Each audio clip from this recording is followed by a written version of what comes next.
பன்றி காய்ச்சல்னால் கொஞ்சம் தவறான புரிதல் இருக்குது மக்கள்கிட்ட. பன்றிட்டு பரவுது அப்படின்ட்டு. இது ஏன் பன்றி காய்ச்சல் பேர் வந்துச்சு அப்படின்னா 2009 இந்த கிருமி வந்து பன்றிட்டு மெயினாக பரவச்சு, அதனால் அந்த பேர் வந்துச்சு. பட் மெயினாக இது பரவுறது வந்து ஒரு மனிதர்கிட்ட இன்னொரு மனிதர்கிட்ட தான் இது பரவுது. இதுக்கு சயின்டிஃபிக்கல் நேம் என்ன சொல்லுவோன்னு பார்த்தோம் அப்படின்னா பேர் வந்து இன்ஃப்ளூயன்ஸா வைரஸ் அப்படின்னு சொல்லுவாங்க, இல்லை H1N1 வைரஸ் அப்படின்னு சொல்லுவாங்க.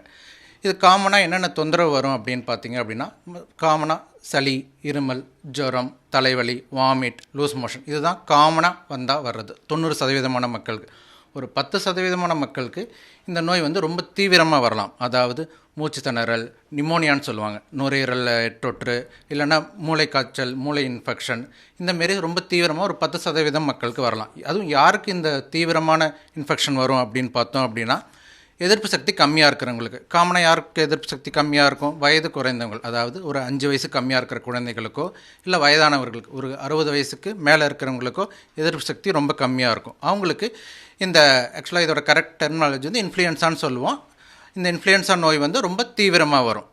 ஸோ அந்தமாரி வயதில் உள்ளவங்கள் தான் ரொம்ப பாதுகாப்பாக இருக்கணும். இது எப்படி பரவுது அப்படின்னு பார்த்தோம் அப்படின்னா ஒரு மனிதர்கிட்ட இன்னொரு மனிதர்கிட்ட இருமல்றது மூலமாகவோ இல்லை தொடுறது இன்ஃபெக்ஷன் வந்தவங்க இன்னொருத்தவங்கள தொடுறது மூலமாகவோ பரவுது.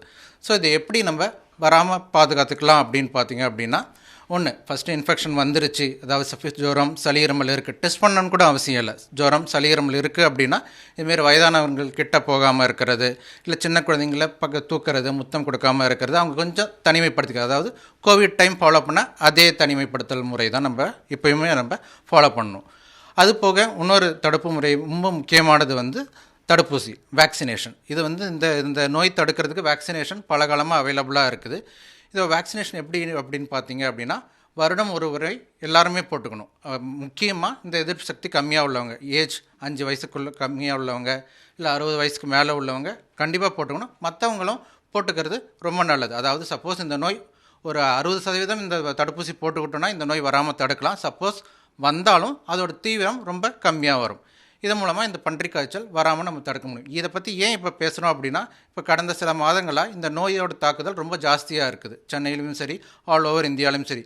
இதில் நிறையா பேர் ரொம்ப தீவிரமாக அடைஞ்சு, அதாவது நிமோனியா, வென்டிலேட்டர் அந்தமாரி தேவைப்படுற குழந்தைங்களும் பெரியவங்களும் ஐசியூவில் அட்மிஷன் ஆகுறாங்க. ஸோ அதை ஈஸியாக சிம்பிளாக ப்ரிவென்ட் பண்ணுறது எப்படின்னு பார்த்தீங்கன்னா தடுப்பூசியும் ஒன்று தான் ஒரே முறை. கர்ப்பிணி பெண்களும் எதிர்ப்பு சக்தியில் பலவீனம் அடைஞ்சவங்க தான். அவங்களுக்குமே இது வந்து நோய் வந்துச்சு அப்படின்னா ரொம்ப தீவிரமாக வரும். அவங்களுக்கும் அட்வைசபிள் வந்து இந்த தடுப்பூசி போட்டுக்கிறது தான் அட்வைசபிளாக இருக்கும். அதுவும் இப்போ சீசன் ஜாஸ்தியாக இருக்குன்னும் போது அவங்களுக்கும் இது தடுப்பூசி மகப்பேறு டாக்டரோட அறிவுரை பெற்று இந்த தடுப்பூசி போட்டுக்கிறது தான் கரெக்டான ஒரு சொல்யூஷனாக இருக்கும். இது மாதிரி இதுக்கு முன்னாடி இறப்புகள் அதிகமாக ஏதாவது நீங்கள் உங்களுடைய மெடிக்கல் ரெக்கார்டு ஏதாவது சொல்லுங்கள். கரெக்ட். இந்த நோயோட அதான் சொன்ன மாரி தீவிரம் வந்து 90% சாதாரண சளி இருமல் மாரி வந்து போயிடும்.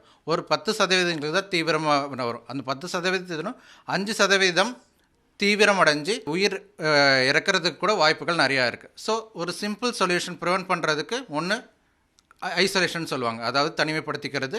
நெக்ஸ்ட்டு வந்து வேக்சினேஷன். இது 2 சிம்பிள் மெஷர் ப்ரிவென்ட் பண்ணோன்னா புதுசாக இன்ஃபெக்ஷன் வராமல் தடுக்கலாம்.